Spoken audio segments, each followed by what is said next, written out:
asignación y desigualdad. En una economía que nunca cambiase, sería posible establecer algún tipo de asignación permanente de trabajo a cada uno de sus usos y establecer algún sistema de pago, ya sea basado en igual salario o algún otro principio, que también sería permanente. Pero estos arreglos no son posibles en una economía que crece en tamaño y que se desarrolla tecnológicamente. Las ideas de mejoramiento en la tecnología y en la manera en que se organiza el trabajo se les ocurren a las personas de manera impredecible de tiempo en tiempo y de industria en industria. Esto además requiere cambios de trabajo y otros recursos de una industria o sector de la economía a otro, para que las nuevas potencialidades lleven a mayor producción y mayores estándares de vida que, a su vez, dependen de mayor producción. Salvo que se obligue a los trabajadores a cambiar de industria, de región o de ocupación, como sucedía bajo el totalitarismo, son los incentivos y restricciones económicas los que deben lograr estas transferencias en una economía de mercado. Un salario elevado puede atraer a trabajadores a los sectores nuevos y más productivos, o el desempleo puede forzarlos a dejar aquellos sectores cuyos productos y tecnologías se están tornando obsoletos. Por simple y obvio que esto parezca, con frecuencia es malentendido por aquellos que se sorprenden al ver algunos sectores de la economía prosperando al mismo tiempo que otros se van quedando atrás o incluso sufren la pérdida de sus trabajos.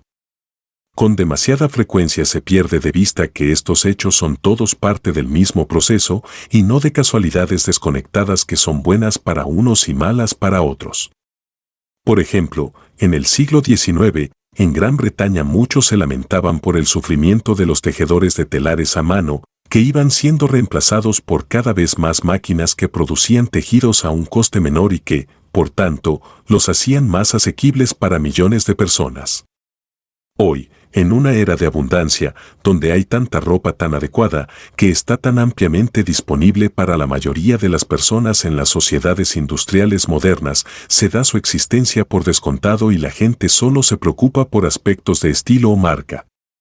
En estas condiciones, es difícil imaginar el sufrimiento soportado por muchas personas en siglos pasados que no tenían cómo pagar su vestimenta para protegerse de la intemperie, o imaginar la bendición que fue para ellos ver que los precios de la ropa bajaban a un nivel en el que finalmente podían comprarla, gracias a los adelantos en la mecanización de la producción. La suerte de estas personas y el infortunio de los tejedores de los telares a mano eran parte inseparable del mismo proceso. Gran parte de la misma historia se repite en la India del siglo XXI, donde los tejedores de saris de seda están siendo desplazados por las tejedoras eléctricas. Frecuentemente, aquellos que se preocupan por el alivio de la pobreza también lo están por la desigualdad salarial. Rara vez se reconoce que reducir la pobreza puede, a veces, entrar en conflicto con reducir las desigualdades. Al final, la única cosa que puede curar la pobreza es la riqueza. Mientras la riqueza existente puede ser transferida a los pobres, existen límites de hasta dónde eso puede ir y de cuánto bien causará, especialmente en países donde hay muchos pobres y pocos ricos. Lo que ha reducido la pobreza en gran medida, a lo largo del tiempo, ha sido un aumento radical de la riqueza total disponible. Esto se ha debido no solo a los avances tecnológicos, sino también a una mejor asignación de recursos escasos con usos alternativos. Sería difícil explicar el rápido crecimiento económico en países como la India y China en la década de 1990 en términos simplemente de un correspondiente cambio radical en la tecnología. La realidad es que ambos países comenzaron a usar más los mercados libres para asignar sus recursos, y estos, por lo general, producen mayores estándares de vida al mismo tiempo que recompensan desigualmente a los individuos, las industrias y las regiones. Cuando el líder chino Deng Xiaoping dijo, dejemos que ciertas personas se hagan ricas primero, estaba reconociendo una solución de compromiso entre la reducción de la pobreza y la de las desigualdades. La India se mantuvo fiel al igualitarismo de sus líderes originales durante más tiempo, y en la India más pobres se mantuvieron pobres durante más tiempo. No obstante, finalmente ambos países terminaron aprovechando los mercados libres tanto internamente como en el comercio internacional. Otros países, ricos y pobres, hicieron lo mismo. Como resultado, la revista The Economist explicó rápidas e históricamente sin precedentes caídas de la pobreza durante las décadas de 1980 y 1990, la nueva era dorada del capitalismo global. El número de personas pobres en el mundo que viven con $1 o menos al día cayó en términos absolutos a pesar de que la población total del mundo se estaba incrementando. Cuando la Organización de las Naciones Unidas anunció en el año 2000 el objetivo de reducir, desde ese momento hasta el año 2015, el número de personas que vivían en la pobreza a la mitad del nivel existente en 1990, resultó que este objetivo ya había sido alcanzado, aparentemente, sin que los funcionarios de la organización lo supieran. La efectividad del mercado no depende de que los funcionarios la entiendan. La reducción de la pobreza en el mundo ha continuado en el siglo XXI.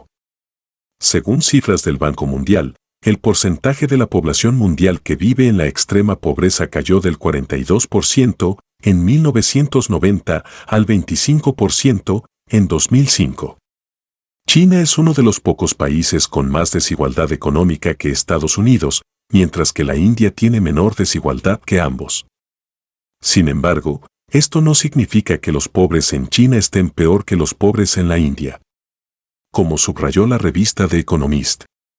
En efecto, la pobreza ha caído mucho más en algunos países, con una desigualdad alta y creciente, que en países más igualitarios. La proporción de la población india que vive con menos de $1 por día cayó del 42% en 1993 al 35% en 2004. China experimentó una caída más drástica, del 28% al 11%, en gran medida gracias a un crecimiento más rápido. Uno de los problemas que con frecuencia se ignora cuando se habla sobre pobreza es que su definición es, en definitiva, subjetiva. Si nos circunscribiéramos a una definición dada de pobreza o extrema pobreza, como la de la Organización de las Naciones Unidas, podríamos realizar comparaciones significativas de lo que está ocurriendo en el tiempo. Lo mismo ocurriría si nos circunscribiéramos a una definición dada dentro de un país. Sin embargo, las definiciones pueden diferir ampliamente de un país a otro. Según la definición de pobreza en Estados Unidos, Italia y Países Bajos tienen un índice de pobreza 2 veces mayor al de Estados Unidos. Por otra parte, si seguimos una definición relativa de pobreza, como por ejemplo las personas cuya renta está por debajo del 50% del promedio de su propio país, Estados Unidos tiene más pobreza que otros países, a pesar de que los estadounidenses pobres tienen un mayor nivel de vida que las personas pobres en esos otros países. La mayoría de los estadounidenses que viven oficialmente en la pobreza tienen aire acondicionado, televisores a color y hornos microondas, además de ser propietarios de un coche. Las peleas en relación con qué individuos y grupos obtienen un pedazo, y como de grande, del pastel nacional genera el tipo de sentimientos y controversias de las que los medios de comunicación, los políticos y los intelectuales suelen aprovecharse. Pero la realidad económica es que la principal razón por la que la mayoría de las personas en Estados Unidos y en China han prosperado es porque el pastel es lo que se ha vuelto mucho más grande y no porque este o aquel grupo haya cambiado algunos puntos porcentuales de su porción en la renta nacional. La asignación cambiante de recursos escasos, que hace posible la continuidad de la prosperidad, puede cambiar dichos porcentajes para arriba y para abajo con el tiempo, a medida que los salarios cambiantes y las perspectivas de empleos van guiando a los individuos hacia donde su productividad sería mayor y lejos de donde ésta sería menor. Pero son los cambios en la productividad y en la asignación de recursos los cruciales para el bienestar económico de la población en su conjunto, y no los cambios de pequeños puntos porcentuales en porciones relativas, que, sin embargo, son los que atraen la atención de los medios de comunicación, los políticos y otros. Además, es dudoso que la mayoría de las personas estén tan preocupadas con las diferencias de renta como lo están los intelectuales y los medios de comunicación. Un estudio clásico de la década de 1930, Igualdad, de R. H. Towney, por el contrario, estaba fascinado por sus actividades. De manera similar, en 2006, la revista The Economist informó que, a pesar de las crecientes desigualdades de nivel de renta en Gran Bretaña, Hay pocos discursos come ricos en la política.